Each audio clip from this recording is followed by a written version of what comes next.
Hello and welcome back to another Tactica Tuesday. It has been a long time, and that is entirely my fault. But Paul and I are glad to be back, or at least I assume you are, Paul. Are you? I mean, we can make assumptions. We'll let you make assumptions here. All right. I mean, we are in the middle of the election season. Yeah, I mean, we're in the middle of the election season, so, assumptions just kind of comes with this time of year here in America. So, I guess it would only make sense. But we're back, and we should be back on a regular schedule. I took a brief hiatus, well, not that brief, to kind of get better acclimated. As most of y'all know, my wife and I had our second son about 4 months ago, and I really felt like, well, first off, I wasn't fully mentally prepared for the second child. Like I had expectations of how life would change, and basically the change in life between having kid number one and kid number two was far greater than I'd anticipated. And so I wanted to take some time off to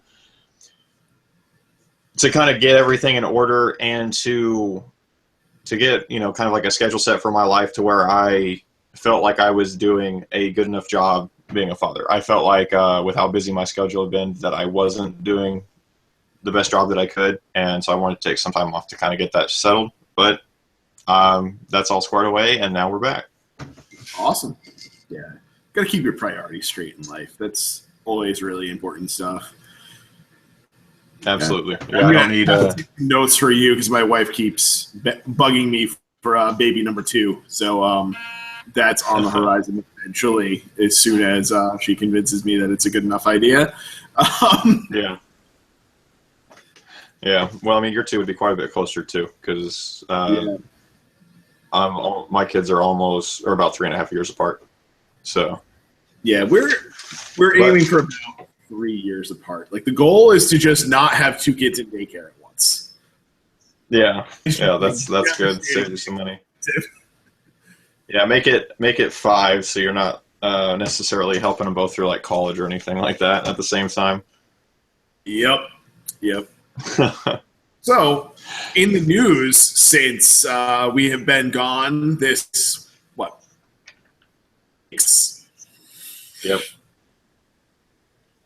Time to take a break because GW took a break too. Yep. Not a lot really. And a lot of content producers did too. Yeah. It's been a little bit quiet out there recently. We didn't get. You know what that means? We are clearly the center of the Warhammer universe, and when we put it on pause, everybody else does. I thought it was just at my big mouth echo. That's what I was going to go with there. That works too. Yeah. So we got a new play mat coming from GW, I guess. That we have some sort of glimmer of something on the horizon that looks like a Stormcast Eternal, maybe. That they haven't told us anything about other than giving us a silhouette and saying that a new hero is emerging. Yep. We do have the name now. Yes. I got an email from my former trade rep. Still have a pretty good relationship with him. And apparently it's going to be called the Lord Veritant. And so it's another generic hero, which is a bit disappointing for myself because I really thought from kind of the teaser that this was finally going to be a unique Stormcast hero. The Celestin Prime kind of is, but it's unnamed. So, it's unique in the sense that I believe it is on the General's Handbook to where you can only bring one of it. But regardless, like for narrative purposes, there's only one. But it's still not that kind of named character like a Vlad or a Carl Friends or something that you can really like attach yourself to from a story perspective. So that's a little bit disappointing for me. But other than that and 2 novels for 40K, that's all that's coming out this week. So this is going to definitely be a down week for all of GW in terms of major releases. Yeah, I mean, hopefully this is like a sign of AOS is going to start kicking back up. Somehow I actually kind of doubt that. I feel like this is just going to be like one little miscellaneous release in the midst of a wasteland of nothing. Yeah, I'm hopeful that we're gonna get some more Zinch pretty soon, because I know that like the first year was like the year of corn. This one's supposedly the year of Zinch, but other than the Silver Tower, we haven't really seen any Zinch themed releases.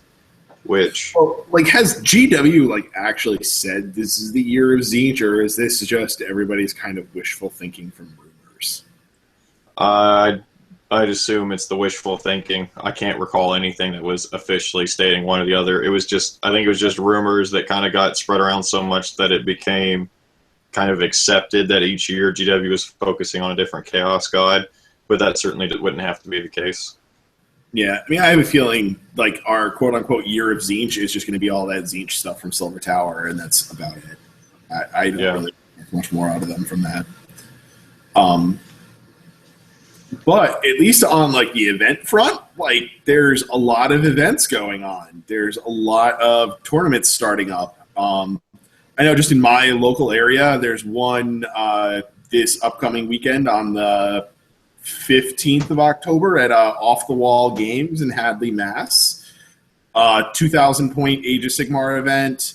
I'm not sure how many tables they have available, but I'm pretty sure they still have slots open. We can throw stuff down in the show notes linking to that. And then one of our fellow Warhammer YouTubers, Jeff Egan, is running a tournament on October 22nd at the Portal in Manchester, Connecticut. That's going to be like an interesting like hybrid sort of event.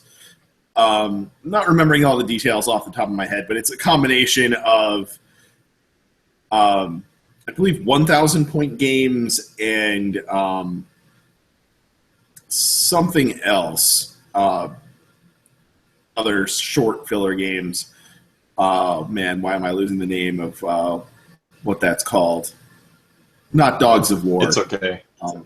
It's okay. It'll be in the show notes. So it'll be in the show notes down there after, and I'll sound smarter. I swear. You're we'll get back in the swing of it. Your 15th reminded me.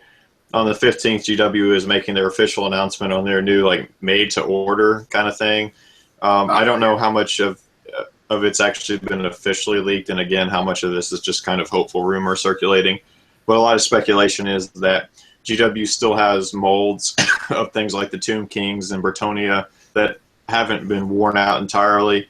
And so what they're going to do is a kind of made-to-order basis. So they'll spin up the molds, make some every so often whenever people buy them, and then ship them out. I mean, it makes sense in that sense of it if they've already got the molds, but the question is how long, and is that actually the case? Like, is it going to be really broad, or is it maybe just a few select items that they didn't have the molds break on them?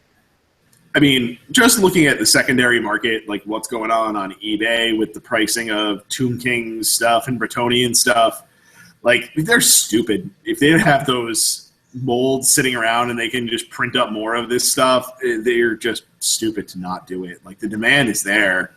Like it going away, people want it more.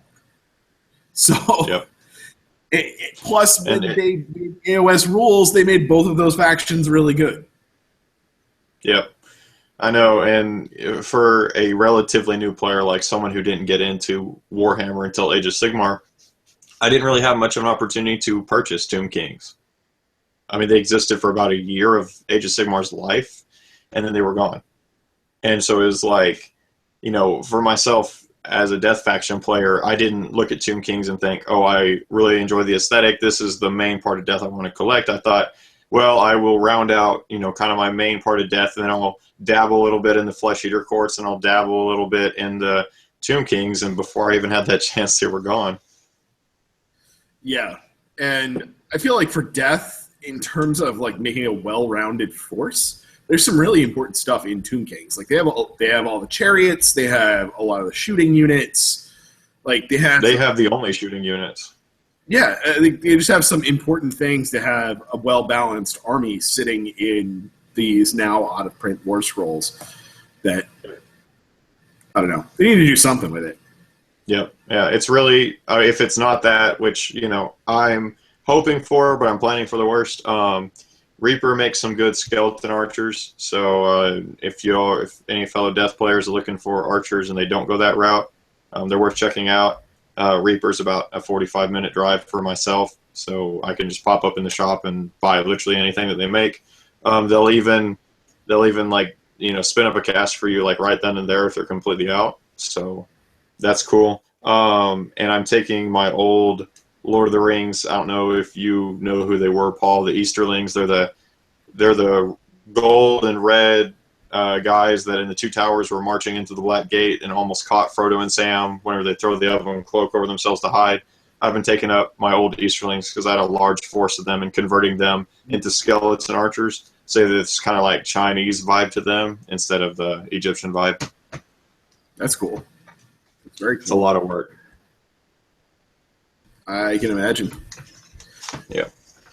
Yeah.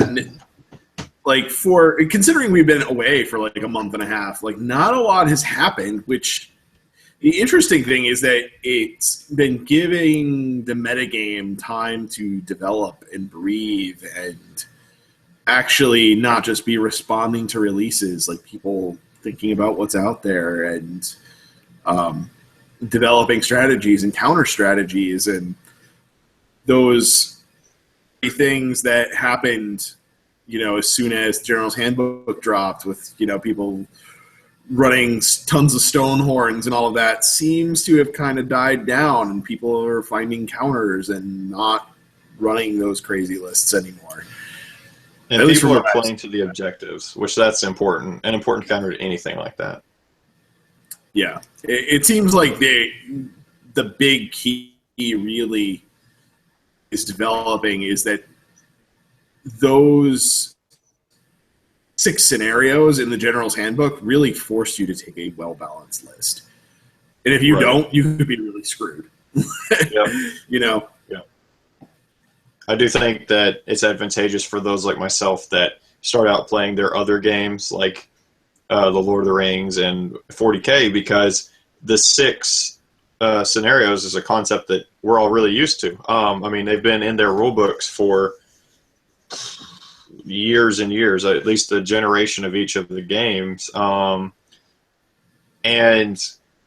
having to build a force that has to do these things that are at extreme polar opposites in 2 different scenarios. For example, like in the Lord of the Rings game, just to show you how extreme these things can be, in one of them there's one called Recon where it's literally numbers dependent. You have to get more of your units off the opponent's table edge than they get off of yours. And then there's another one that's called Lords of Battle where it's the exact opposite, where you want smaller numbers and it's advantageous because every model that dies is a point for your opponent. So it's like, you have these hyper extreme differences. So the Age of Sigmar scenarios, they're different, but I wouldn't say they're different on that great of a scale. So it's something that we're accustomed to. Yeah, definitely. I think it's a big shock, for the folks that are coming over from 8th edition because so much of that was, like, it did have the 6 scenarios in the book. It usually ended up just kind of being like, run up and kill each other and or mainly in like how do you set up the battlefield or what units are priorities, but it was a lot of just basically what they would call battle line. You just run up and try and kill as much of your opponent's stuff as possible. And what I'm really hoping is that the direction that tournament scoring goes in is that you get a lot of points for getting a major victory, and if you don't score that major victory, it's like not that much better than a draw. Like that's what I'm hoping for. And I encourage you to play the scenario. Like force you to play the scenario, right? Like you can, like if you don't win the scenario, you can still win the game, but you're not getting nearly full points. Like that's what I'm kind of hoping for. And I think if tournaments really trend towards scoring it that way, then we're going to see some really interesting, dynamic, balanced lists, and we're not going to see this like 4 Stonehorn nonsense. Right. Yeah. So with that kind of wrapping up the news, Paul, do you want to start us off with your pick of the week? Or I guess of the 6 weeks. Yeah.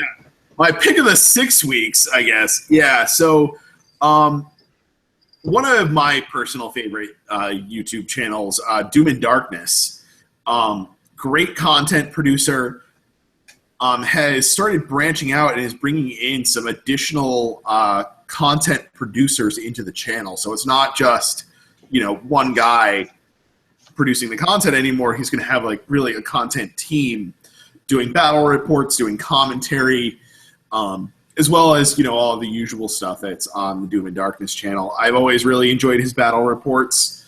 And the other folks he's bringing on are doing really great battle reports as well. So I'm really looking forward to a lot of really quality content coming out of that channel in the future.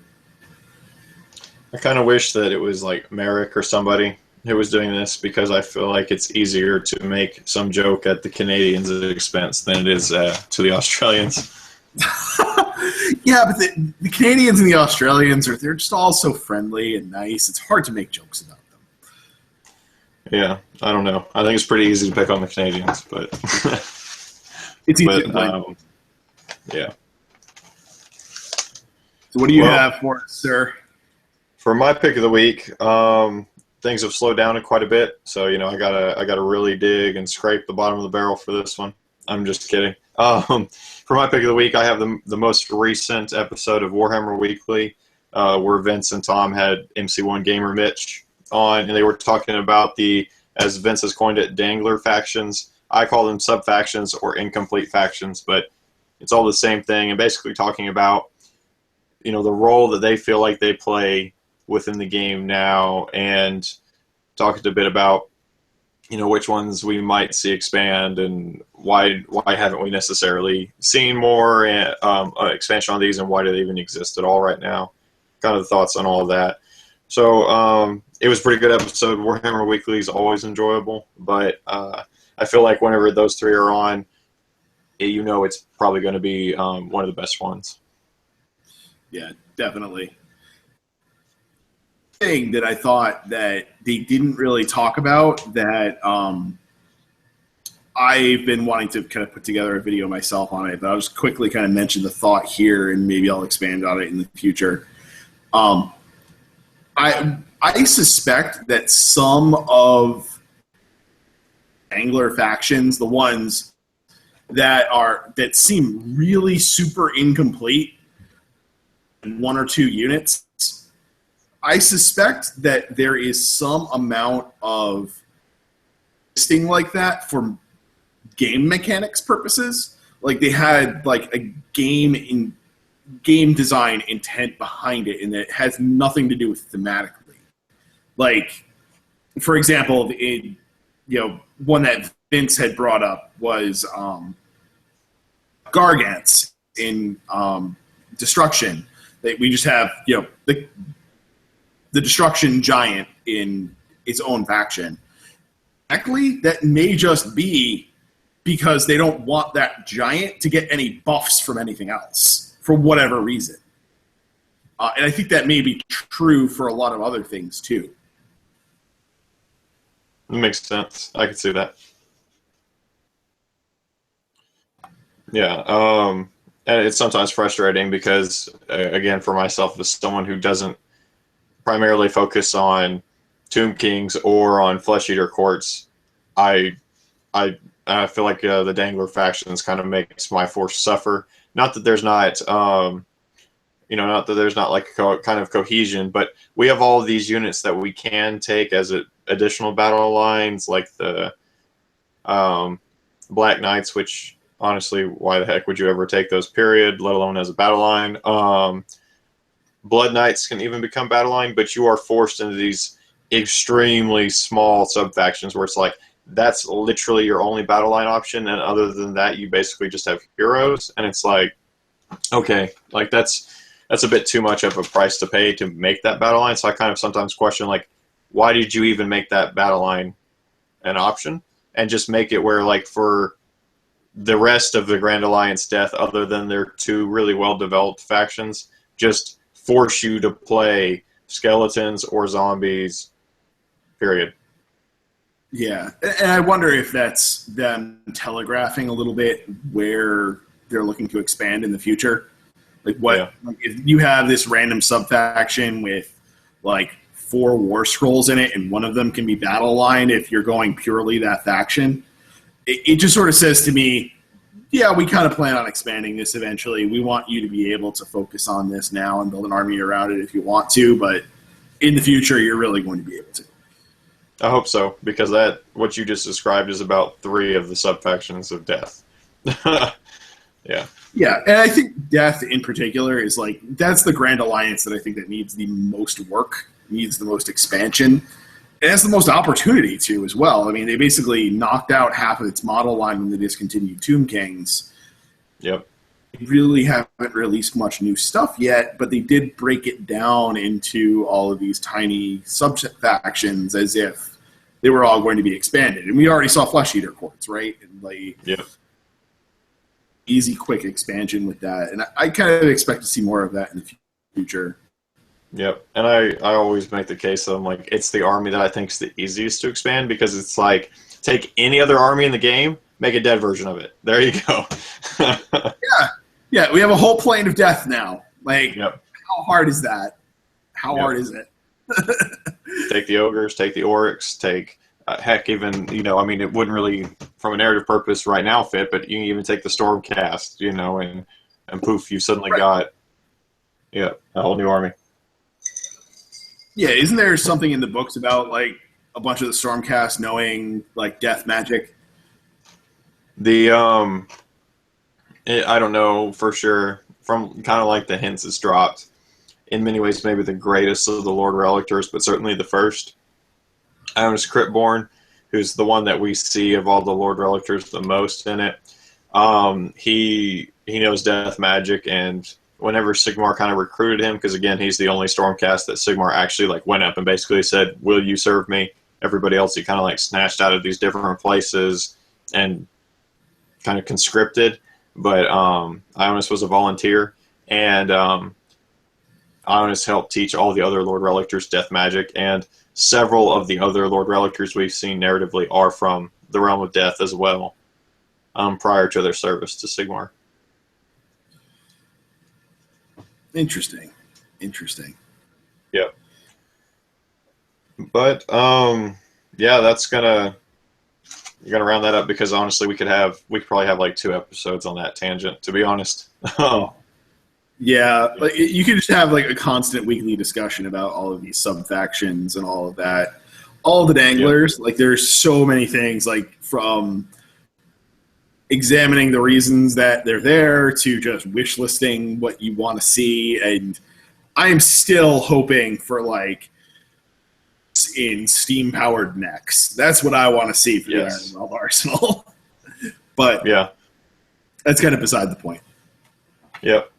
But that brings us to our main topic, which I would like to point out. This is the first time that we are doing a show that is directly based around what one of you have posted in the comments as a request. I think it was on our first, maybe our second episode. We got a request by one of the viewers to do at Tactica Tuesdays, breaking down the Iron Jawz. And we did have an initial list of several topics that we really wanted to hit, and then we had the General's Handbook come out and the Sylvaneth come out. So we're like, we've got to jump on these right now. Like, they're the hot, fresh topic. Let's get in on the, and kind of like on the discussion. And now that everything's kind of slowed down and we've gotten past several of those initial topics that we really, really, really wanted to cover out of the gate, like I know for myself, before we even started, I was like, I want to cover tempo more. Like, that's my, that's my pet topic. But, so we kind of got past that, and we're like, all right, like, let's start covering some of these things that have been requested. So I wanted to start with that one because that was one of, if not the first request for any kind of thing that we had, period. Right. So, Paul, do you want to start with the heroes? Yeah, do you want to start with the big boys, or do you want to start with... Let's start with the Maw Crusher, but not the named one. Because, like, I kind of feel like it's almost pointless to really discuss guys on the level of, like, an Archaon or an Agash or a or any of these other really big bads, because I'm just like, they're big, they're powerful, they cost a lot of points. Like, does anything else really need to be said? Yeah. Am I successfully locked on me? Yep, I have it locked on you, and right now I can see the war scroll for the Mega Boss on Big Ugly. Yeah. So, yeah, Big Ugly is really appropriate for this dude. It's a beautiful model, though. I'm not going to in any way discount the beauty of this model.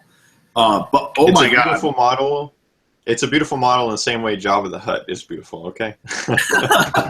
Listen, Jabba the Hutt has the most luxurious palace. You are not going to believe how wonderful Jabba's palace is. I actually saw you post something about that on Facebook today. That's why I brought it up. Great friend, Jabba the Hutt. Yep. Anyway, so the Mega Boss on the Maw Crusher. This guy is, let me flip over the War Scroll Builder real quick. He's, 520 points for this guy. Wow. Yeah. I guess that's the real debate on this guy is, like, we can read through his scroll, and we're going to go through this in more detail in a second, but the question that looms out in front of me looking at this is this thing actually worth 520 points? Right. Okay, so before we go any further, what I would ask is, what is the key for you on determining, is this piece worth 520? What's the criteria? It's gonna have really like that whole package, right? Like it has 14 wounds. It's got a 3-up save, so it's gonna take a ton of damage. Like at a 3-up save, it's effectively taking like 3 times that number of wounds. So 14 times 3, what is that? Quickly mathing. 42. 42 wounds. Not counting rend, of course. So, I mean, he's going to take a serious beating before he goes down. So that's definitely very important. He is a hero, so that's something that I take into consideration a lot, because one of our scenarios out of the General's Handbook relies on taking objectives with heroes. So when you have something that is a hero with 14 wounds and a 3-up save, that's pretty valuable. And then after that, it's like, what are its abilities? What kind of damage can it actually put out? And in this case, too, like, what kind of command ability does it have? Mm-hmm. Yeah, I think it's good. For me, it's really simple. There's 2 parts to it. I ask, number 1, in a average performance, not abnormally good or bad, can this model make back its points in killing at least its own point value of opponents' models or greater? And if the answer is no, then the second question is, okay, if not by itself, can its abilities that it brings or the buffs that it brings to the table, can that impact the entire rest of my army to have it to where the impact that it's buffing them by causes the 520 point investment to be earned back in terms of killing my opponent's models? I mean, that's not really considering like the objectives. Like, obviously, if I know I'm building towards a specific scenario, then yeah, that comes into play. But just in general, I just want to know, can it weaken my opponent's army enough to be worth that investment? Right. Definitely. What I just noticed on this, I didn't quite pick up on before. I think he has the same command ability as just the standard Mega Boss, doesn't he? Let's flip over to the Mega Boss real quick. I think that's the next tab over. 1 extra attack with each of their melee weapons in the combat phase. The roll 6 or more. The range is different, for sure. It's 10 versus 15. Yeah, but otherwise, like, the effect is the same. Yeah, but at the bottom it says that if there's at least 6. Does the other one have that one? Mm-hmm. Okay. Then yeah, it might be. I didn't look that closely at their command abilities. Yeah, that definitely is a really powerful command ability, though. Giving units extra attacks is super powerful. Yeah. Now, I know in our little experiments that we had been doing in prior episodes, matching up monsters and seeing who kills who. What is it? Gordrak on Maw Crusher is like the reigning champion of killing all the things. Right. And the Mega Boss on Maw Crusher is not that much less powerful in combat. Although he is like 200 points less. Right. Yeah. So compared to that, he's a bit of a value, but it's hard to call 520 a value ever for a single model. Yeah, it's definitely hard to call 700 a value ever. Which is what Gordrak is.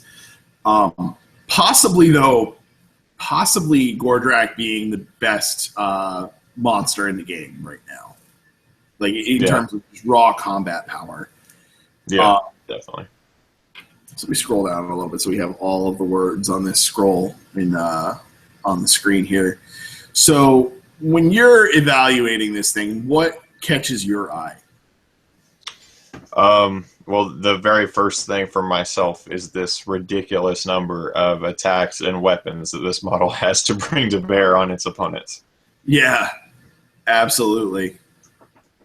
I mean, we're talking about 6 different close combat profiles that we're looking at any given time. And then if you immediately look at the damage, only 2 of those are damage 1. So that's incredible. And then you look at right next to that, everything except for one of the damage 1 has rend. And you see rend of -2 and 2 -2s up there. So I'm like, that's really good. Like, this thing is putting out some hurt. And unless you're ethereal, or like the some of the Lizardmen units, it's like it doesn't care that you have armor. Your armor's going away. Mm-hmm. Absolutely. Yeah. This is as much in terms of just raw offensive power as I've probably seen in the game of that unstoppable force, right? Yeah. And then that's of course boosted by that ability Strength from Victory, where they are in essence kind of healing themselves. Yep. Yeah, one of the things that really jumps out to me on this is, we look at the damage table. Yeah. And what 3 things are modified by this thing taking wounds? It's movement. That's pretty standard. The Mighty Fists attack. So one of the 6 melee attacks that it has goes down in its to hit power. Which I would say, of all the melee attacks, that's the most powerful one. So it is. It's the most significant one to have drop, but at least it's only that one. Right. And the interesting thing is that the destructive bulk goes down, but that destructive bulk is basically like impact hits. So that's only happening when you charge. So you're probably going in with full health when you're using that destructive bulk ability. So it's like it almost doesn't even matter that that's on the damage table, and the movement is not that important. So out of all of the damage tables that we've seen, I don't think it's that big of a deal that, we have the Mighty Fists going down in power as it takes damage. Right. Especially because, again, if you look at the Strength from Victory, none of the weapons that are necessary to kill an enemy hero to basically heal a wound, none of those are the Mighty Fists. And none of those are impacted by this damage table. So its ability to heal itself as combat goes on is never diminished. Right. Right. So overall, I mean, I'm not convinced that this thing is actually worth 520, but putting it on the table is incredibly intimidating. Yep. And it's certainly going to do a lot of damage. I don't know if it's going to actually make back its points, though.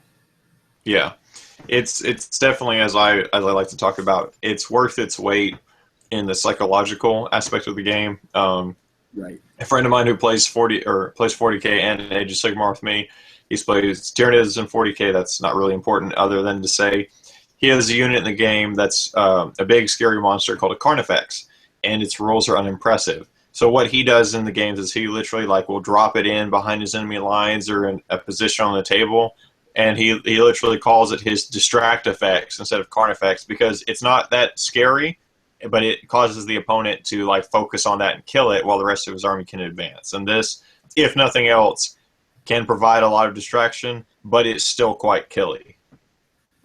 Yeah, and it's just so hard to take down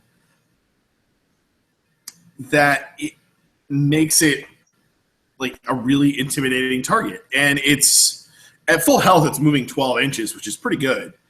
Yep. And it can fly, which is really unique to the Iron Jawz. It's the only thing in the Iron Jawz that can fly.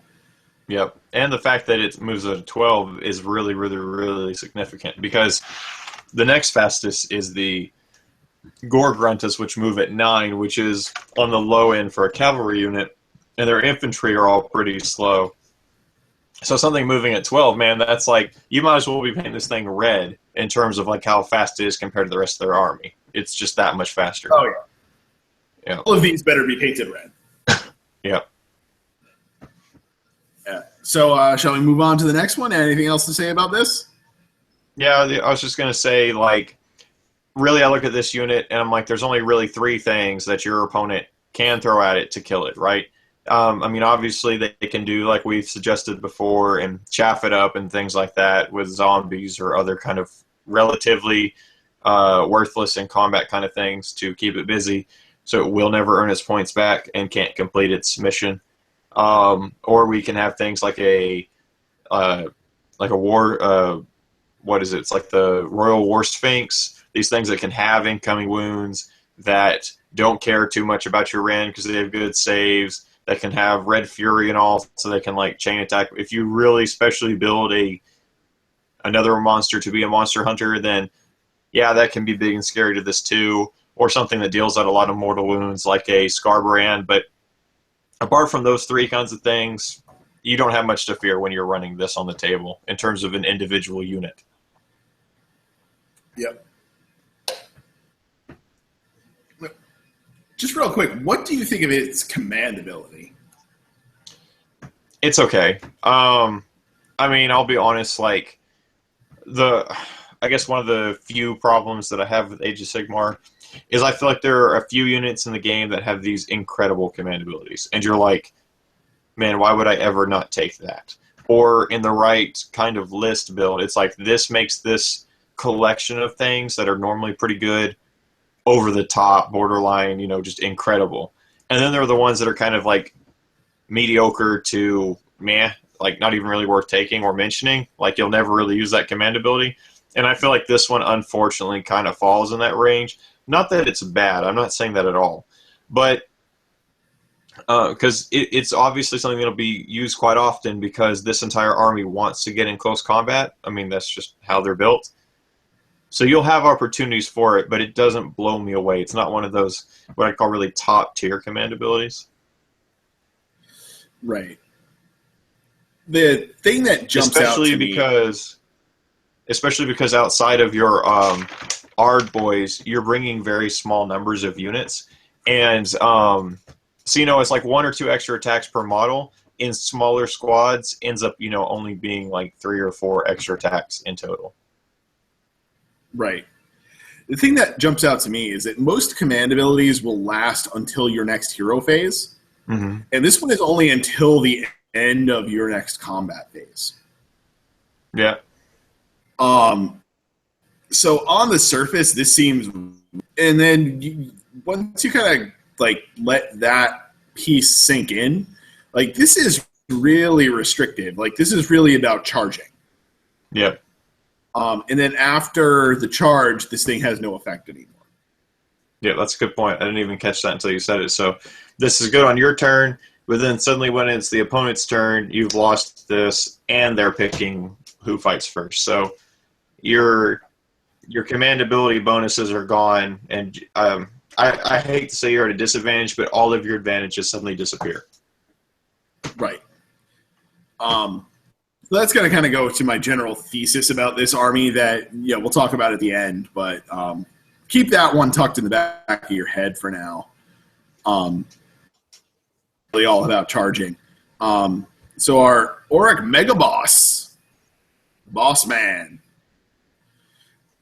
Basically the same command ability, right? Yep. First thing that jumps out for me, though, is 7 wounds on a infantry hero. That's rare. Yeah. Yeah, he is big. He is like the size of an ogre, kind of big. I have not yet had the privilege of facing any of these on the table. Yeah. And he is physically the size of an ogre, too. Offensively, he has a lot of power if he gets into combat, though. Yep. I mean, that's 8 attacks. Yeah. Like one of them, and both of them are doing multiple damage. Ren, if he gets into combat, he's doing a lot of damage. Yep. And then again, he has the strength from victory, so he can heal. And, unfortunately, with this one, it's only with the boss Choppa, while the other one had like 3 or 4 different weapon profiles that it could use. But the good thing is that this isn't healing in the traditional sense. It just says it adds 1 to their wounds characteristic and so to the attacks characteristic of the boss. Oh, I didn't catch that at first. This also adds it to the attacks of their boss Choppa. So every time you kill an enemy hero, his offensive capabilities go up as well as his health. Yep. That's pretty good. Yeah. The downside, though, is that getting him into combat to try and get that ability, you're putting your general at risk, which is really pretty dangerous. Yeah, I mean, probably. I mean, assuming you're not taking him and a, Mega Boss on Big Ugly. But even so, like, he's only a movement of 4, and all of your infantry that are not heroes move at movement of 4. This is their only hero, ironically, that moves at 4. Every other one of their heroes is faster, including their other ground pounders. So it's not like this guy's going to be way ahead of the rest of your army. So, like, even if he does take a little bit longer to get there than, like, your cavalry or your Big Ugly, if you brought one of them and this is your general, he does have the chance to kind of jump into softened up targets, or he's something that's scary if your opponent has a foot or just cavalry based hero that for whatever reason can't just like run away, because this guy can probably kill them one-on-one. Yeah, I mean, if he gets into one-on-one with another hero, he's probably winning. Yeah. Unless, of course, they're on a monster, and then he's dead. But you'd be a fool to put him in that position. Yeah. And again, he has basically this command ability. Yeah, same command ability, and that same clause about it just being the next combat phase. Yep. Yeah, just in that combat phase, yep. Yep. So our next one is our Orc War Chanter. This is our, I don't know the term. By the way, this one just bothers me because it feels like it should be an A at the end of this, not an ER. Yeah, that is kind of interesting. This might be the most intelligent, I get why it is. This is the most intelligent of all of the Auric species, okay? Because they call this guy the War Chanter, but what he actually is he's those like runway attendants that are like guiding in the flights. And this guy has to be able to guide in, because see what they want for this piece is they want this piece to be a 40k crossover. And in 40k, the Aurics have jets. So this guy has to be intelligent enough to help jets out on the runway, and no other Auric is intelligent enough to have that responsibility. That's why he spelled correctly. See, I just thought he was a drummer. But he has no drums.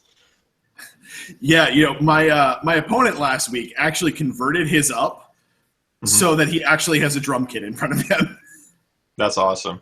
If I get one of these, if I get one of these, I'm gonna buy the spare like Christmas lights, like the really small ones that you can get get just like tiny strands, and I'll just have the two of them hooked up to a battery on his back and have like a red and a green one flashing for each of them to kind of go with the whole runway attendant theme. Yeah.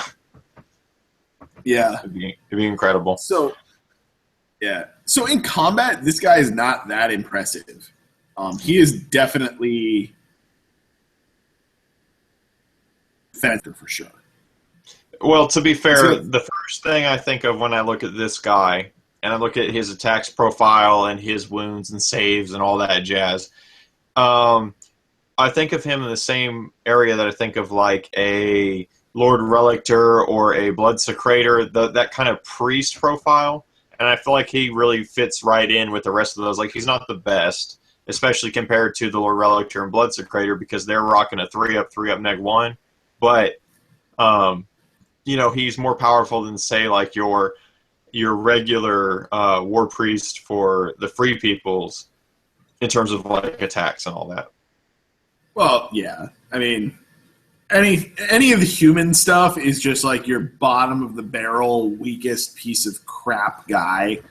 Like, they all just die so easily, except for like the good ones. So, yeah, but all I was trying to say is, like, to me, he kind of falls where he should if he is taking that priestly role that within this army. He's not as good as like the hyper elites, but he's better than the average Joe. Yeah. So the big thing that this guy does is his Frenzy of Violence. Mm-hmm. So you pick one Iron Jawz unit within 10 inches, and it gets +1 to hit. Yep. But again, it's till the end of the following combat phase. Yep. Yeah. Again, I mean, as you said, that's just kind of further adding into this army needs to hit first and hit hard. This is an army that, like, I know we've talked about before the concept of other armies being counterpunchers. This is that big, heavy hitter that's really got, those really slow punches in boxing or MMA or something like that. He's got to land that first punch, and it's got to be a knockout, or else they're in trouble. Yeah, absolutely.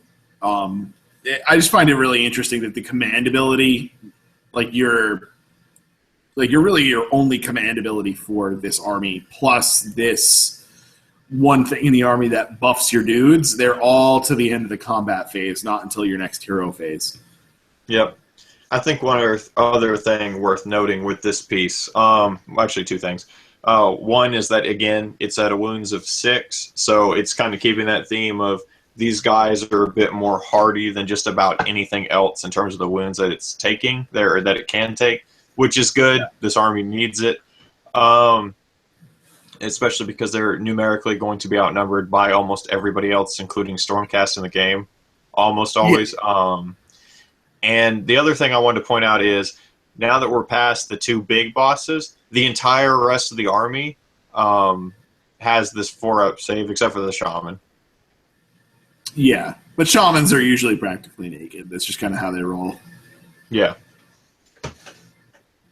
So we're basically looking at like a Stormcast level defensive army in terms of like ignoring wounds and stuff. So if you've ever played with Stormcast or against Stormcast, you can expect these guys to have similar survivability, is what I was getting at. Yeah.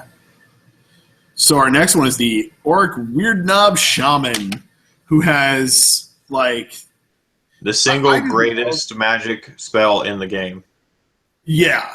Only because of the name. Which one? The Foot of Gork. Yes. Thematically, I love Foot of Gork. I wish like we had like the whole orcs and goblins, the Big Wah and Little Wah, like reincarnations of all of those spells from 8th edition, because they were all like the most fun spell lores. And Foot of Gork is just one of those that they just kind of ripped out of 8th edition and basically did the same thing over again. Huh. mean, it goes off on a 10, so like it's not going to happen very often. But when it does, man. Yeah. Yeah, and there's the whole thing too. Whenever the power of the wall that boosts his casting. So, Yep. if he's next to an Ard Boy squad, because I honestly, unless you're bringing Ard Boys, I don't really see you, unless it's a massive, massive game, ever having 20 or more models within 10 inches of this shaman to get that +2. Yep. But, on that it's an 8, which is very much more a manageable roll on 2 dice than a 10. Yes. Yes, it is. It's still really unlikely, but it's... Right. Yeah. Absolutely useless in combat, though, this guy is.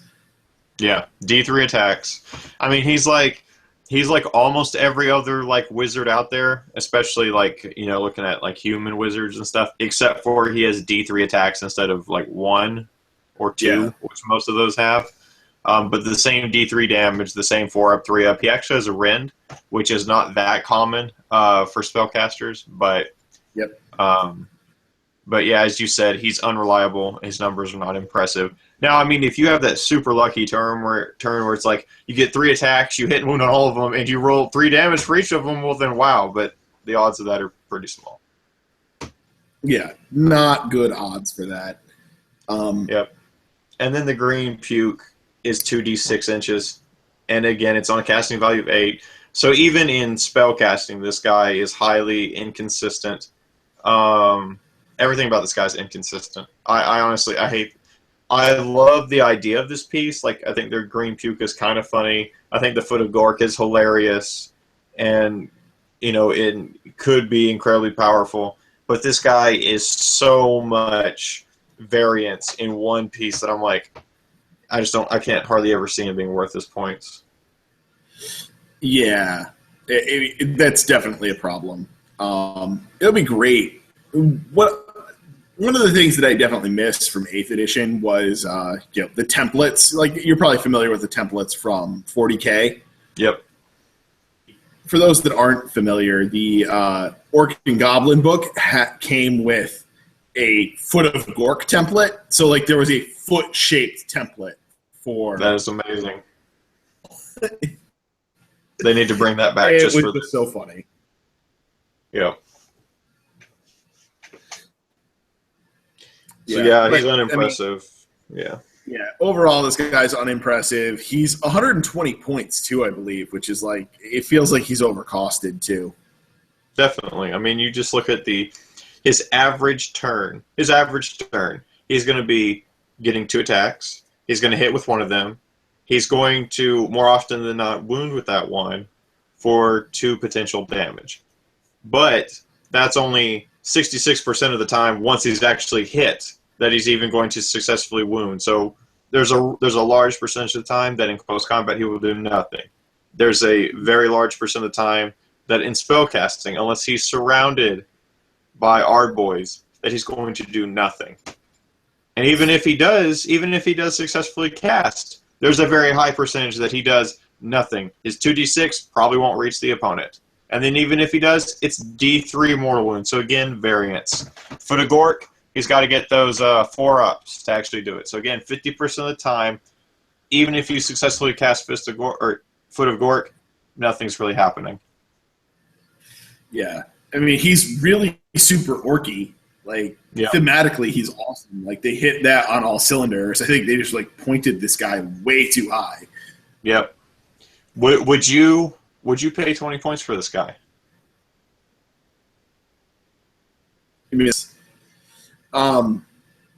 I don't know. Here's the problem: is would I pay 120 points for him if No. I'm not saying 120. I'm saying, would you pay a Griffhound's 20 points for this model as it is? I don't know.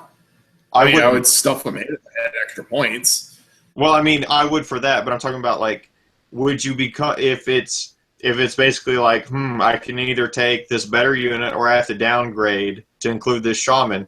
is he even worth 20 points, like, compared to a better unit? And I would say no, just because his variance is so high. The only way I would ever be like, this guy's a value right now with how he's statted is if it's like, you can take one in your army for free. And I'm like, okay, fair enough. Yep. Yeah. His variance is too great. There are going to be too many turns where he does nothing. Yeah, and there's going to be way too many turns where he just casts Mystic Shield. Yep, that's a good point. I mean, that's probably all he'll be doing, because I didn't even think about Mystic Shield and Arcane Bolt, because that's really all that he'll be worth. So yeah, I guess he is worth the 20 points then, because he can do those. But 120 is way too high. I'm sure for a guy there's some other wizard in Destruction that you can take that can do that for less points. Oh yeah. Yeah, only if you're bringing pure Iron Jawz would this guy, ever really, in my opinion, be a consideration. Yeah. So he's kind of a fail. Yeah. He's an epic fail. The Orc Brutes, the new guys on the block. I'm going to say, the Grab and Bash, one of my favorite abilities that I have seen on a model in a while. Like, it's thematic, it's cool mechanically. Like, I just dig it. Like, if you can grab him, if the hero can grab him with a claw, you can just hold him there and beat on him. Really? So before you even go into these guys, I'm gonna say I viewed these guys as the trap of the faction, right? Like, these guys, their models are awesome. They look big and intimidating. You look at their basic stats and the grab and bash, and at first they look shiny. You're like, oh my goodness, like, these guys can be pretty powerful. But I'm gonna throw this out here, Paul, and feel free to come at me. I think these guys are the mistake of the faction. If you were running these guys over the other two units, especially the Ard boys, I think you're making a huge mistake.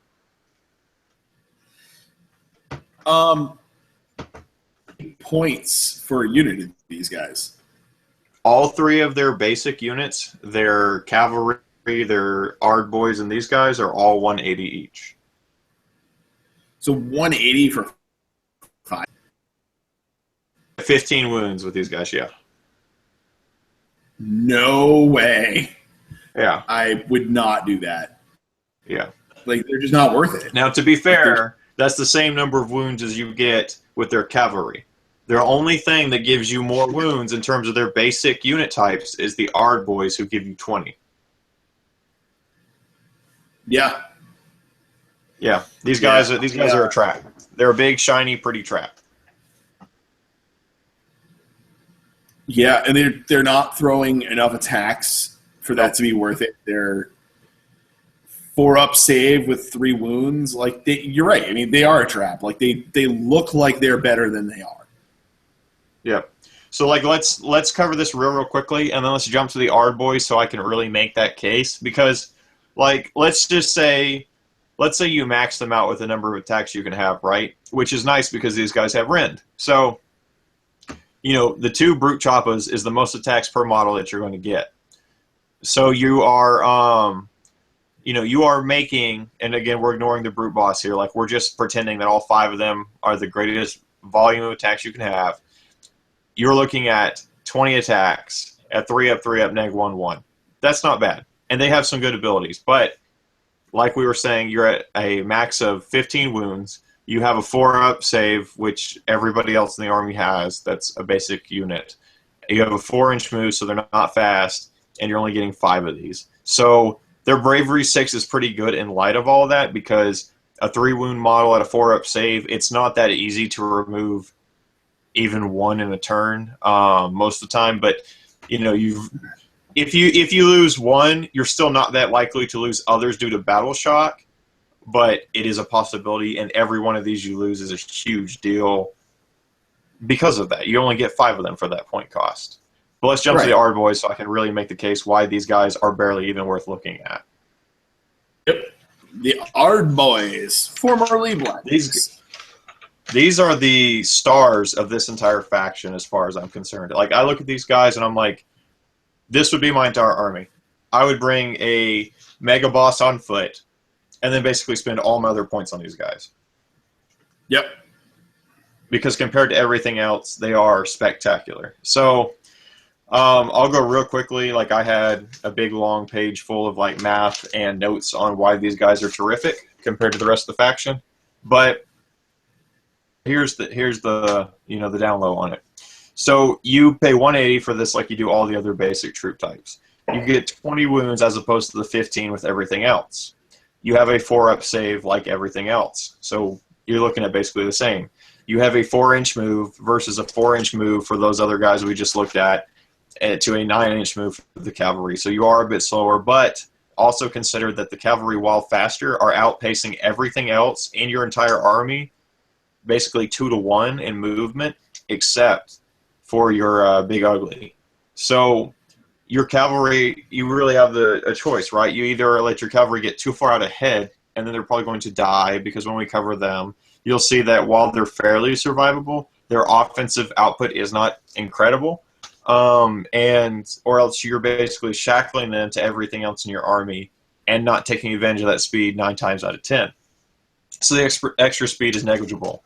These guys are bravery of 6 as well, which again is not great, but it's not horrible because there are 2 wounds each. There are 2 wounds each. That's really good. I don't really know of any faction other than Stormcast that their most basic cheap infantry is a 2-wound model. Yep. And then, with the banner.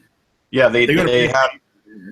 Well, they have a choice. They can either take the +2 bravery banner if they're within 3 inches of an enemy. So basically, shooting still affects these guys as normal, unless they're already in combat. Or you can take the Icon of Gork, which is a 6-up kind of bravery ward save, I guess, because it's like a 6-up. The guy that would have flee doesn't flee, and instead 6. So that works all the time. But I don't think that's particularly great. I would lean towards the Auric banner myself, because then you're less likely to lose guys in the first place. Yeah, I'm not sure you have to choose one or the other. Both. In the standard bearer, it says you can carry either an Auric banner or an Icon of Gork. Oh, interesting. Yep, that was one of the things that stood out to me. But with these guys, if another thing that's a disadvantage versus those mega guys we just looked at was the hits of these guys are 4-up on all their weapons, and most of their weapons don't have rend. But the rend here is another trap item that I wanted to point out. So I did the math, and with the basic 10 guys that you buy for 180 with this, so you get the 20 wounds. If you take their 3 attack each choppas and smashes, you're at 30 attacks, right? And so then your average to hit and to wounds, just period, you're looking at 9.9 for them, or 6.6 if you are taking the neg 1 rend. And now that's before your opponent's even taken a save. And whenever you compare basically your opponent's save against these 2 kinds of attacks, the only way that neg 1 rend becomes a statistically better average in terms of the damage that actually goes through. So your successful hit, you successful wound, and they fail their save. The only time that that's statistically more likely to happen is if the opponent is rocking a 2-up save. Any save that's worse than that, which is not going to happen. Yeah, it's almost never going to happen. So unless any other situation, the 3 attacks each is a significantly better damage output. Yep. Yeah, by multiple wounds on average that go through everything. Yeah. And then, like you pointed out, there's the drummer as well that gives them the 2-inch charge bonus. Yeah, look at that. They get an extra bonus on the charge. Yeah. How about that? That corresponds so conveniently with those 2 other abilities. Yep.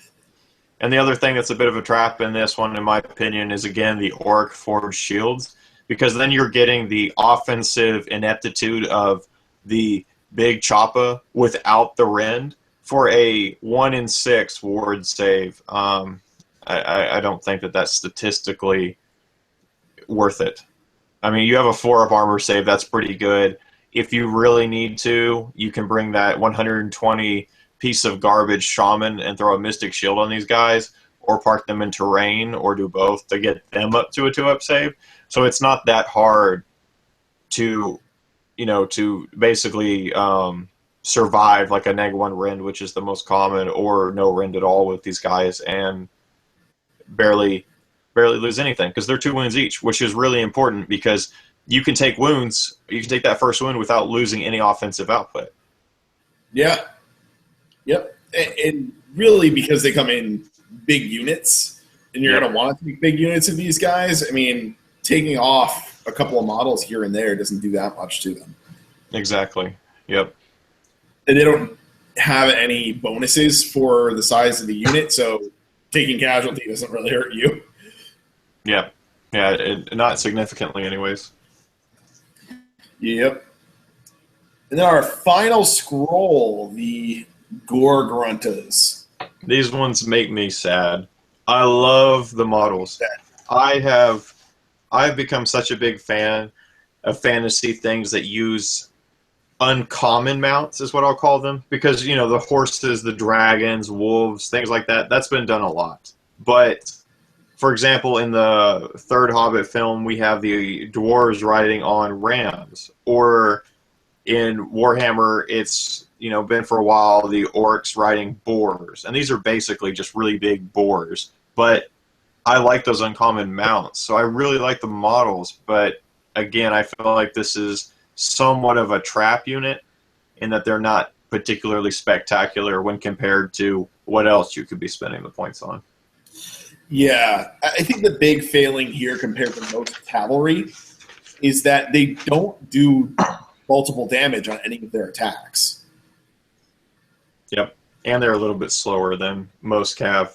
10 to 12 inches is your average cav, so these guys are below, honestly, every other cavalry unit in the game that I'm aware of. Yep. I mean, they do get some impact hits if they charge, which is good. Yeah. But the problem is that it's... impact hits, they just go to D3 damage instead of 1 on their Thangma and hooves. Yeah, that's what I was going to say, yeah. Yeah, so I mean, statistically, you're getting... 2. Yeah. You're getting 2 of those.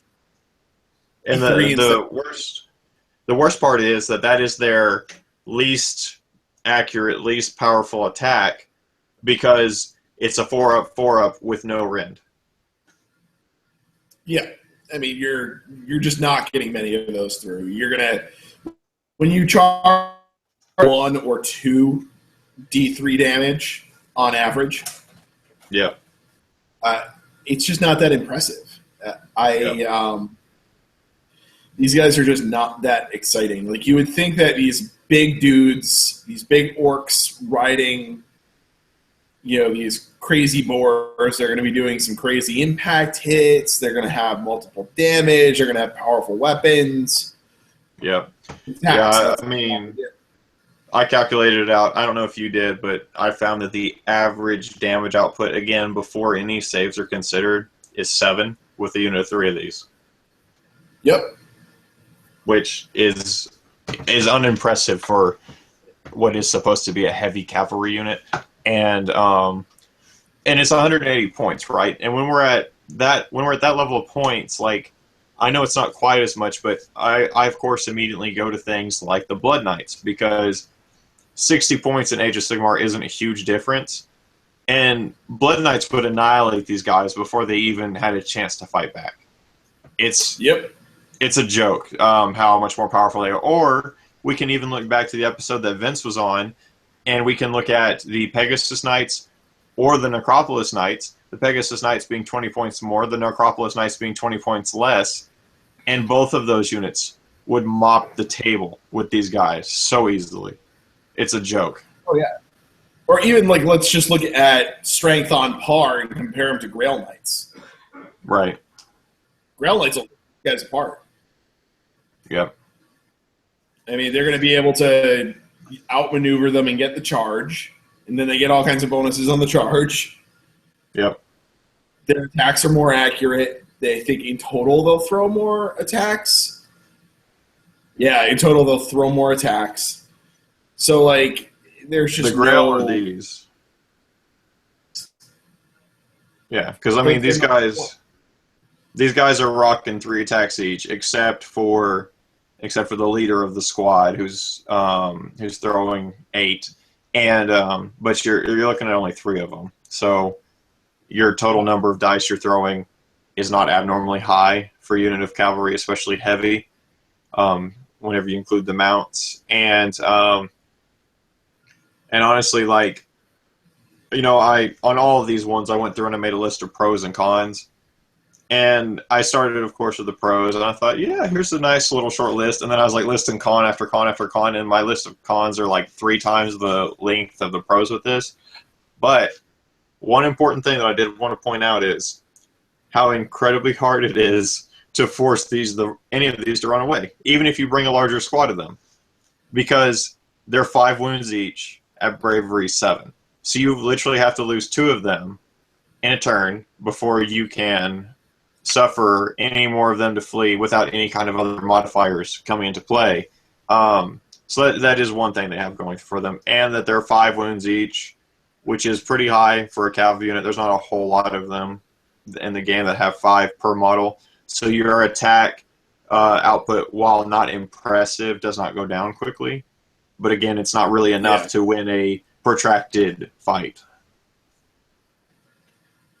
Yeah, and I think the problem is, like, head-to-head against other cavalry, they're usually going to lose.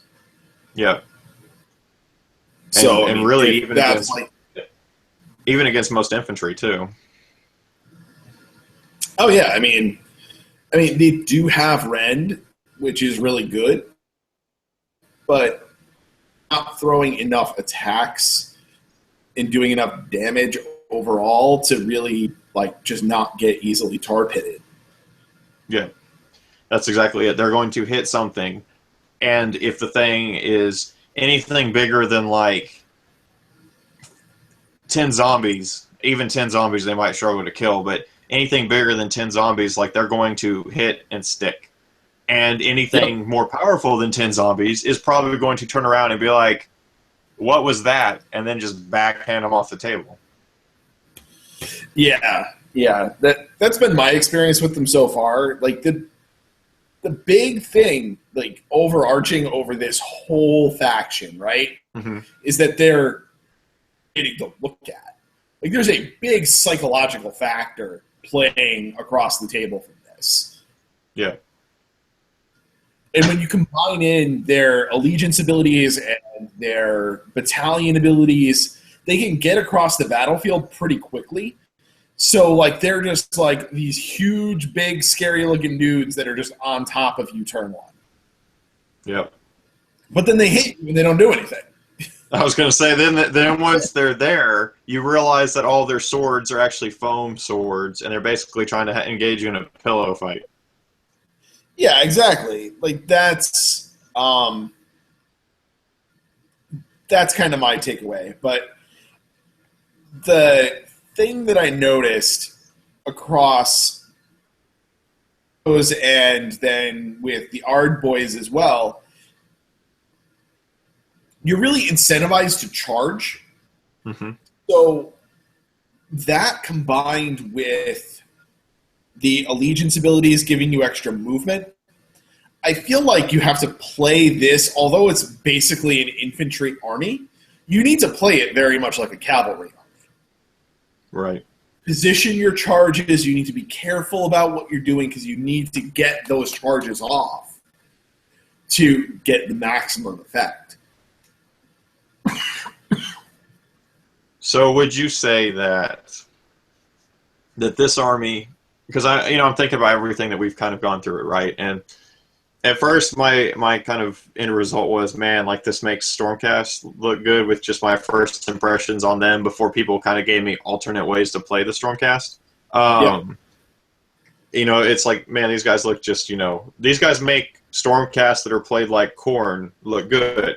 But I guess here's a question for you, okay? So we have already noted that they're really at their best on their turn, getting the charges, doing all these buffs onto the combat phase. So what if, because I know you've played against them, and I know that you won pretty handily. But what if you faced an army of these, and your opponent understood that?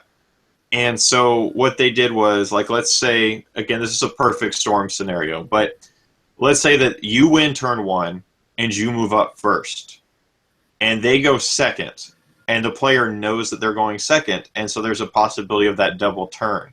Could this army, perhaps more than any other, capitalize on that double turn? Because all the offensive abilities you could put in twice in a row. Yeah, that double turn is going to be a really big deal for them. Yeah. That just being in a position to get those charges off, I think, thinking in terms of, seeing them across the table, you just can't let them charge you. Right. Like, you have to either stay backed away from them. Like, if I'm deploying against these guys, I'm not deploying on the 12-inch line. I'm deploying on the board edge. Right. Because I want that extra few inches of play to be able to let my shooting work, to be able to tee up my charges. I don't want to have good chaff out front to catch me turn 1. Say that again? Or just have good chaff out front, because I feel like this army, perhaps more than just about anything else, would really suffer from hitting that speed bump and then you being able to countercharge. Yeah, and size is definitely an issue too, because all of these models, like the Ard Boys, are on 32 mil bases. Yeah. So like they're going to take up a lot of space on the board. Like they're not very maneuverable. They can't snake through all of little passages and get awkward charges off. And in addition, the size thing brings up a good point that I didn't even think about. The range of their weapons, right? It's like everything's 1 inch. At a 32 millimeter base, you're not getting 2 ranks deep into weapon range ever. Nope, you are definitely not. So larger squads of these is pretty much a waste and of everything in this army, and opponents can easily bring numbers to bear. I mean, I know that some people only like to use the rounds. I actually like the squares better, in part because every game I've ever played before was on rounds, so squares are actually different for me. But yep. I really like them for units like skeletons that I'm like, a necromancer's controlling these things don't even live, so to me they would be super neat and orderly if the necromancer wanted that. And so these little square bases of 20 millimeter bases for skeletons, I can put 3 to 4 deep, potentially, if I'm giving them all spears. So, these guys running into basically a phalanx of skeleton spearmen is probably the most terrifying thing for the orc player that you could have happen.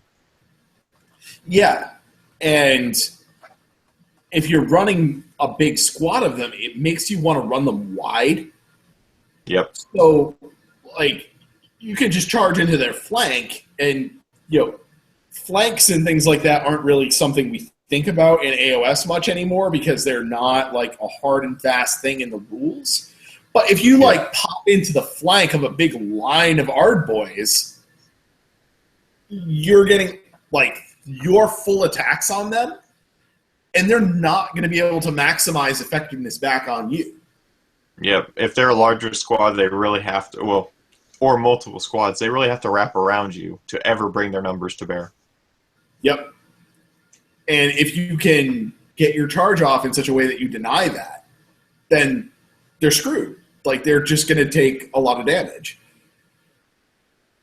Okay, so this is a smaller faction, and I think that we've covered all these really well. I think that, honestly, the Ard Boys are the one thing, including the heroes, that jumps out to me. And I'm like, of everything in the faction, that's the thing I would give the gold star to.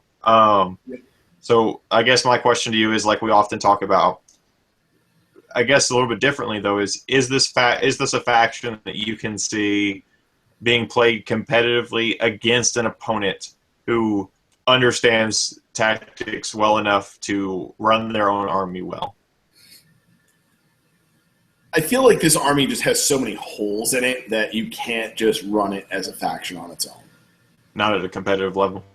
I don't think so. It has no shooting. It has magic that's really terrible. Yeah. It's one support character other than heroes. Its monster is really good, but it's really expensive. Yep. All of its basic troops are really expensive at 180 being the minimum. Yeah, I think it's just everything is awkwardly priced. You're missing a lot of key components. There's no artillery. There's no shooting. There's basically no magic. It's just a couple of two like heavy infantry, elite infantry, and characters. Like that is literally all this faction is. And really, I think it's safe to say that both you and I agree that two of the basic troop types are basically a trap. So there's really one basic troop type worth taking.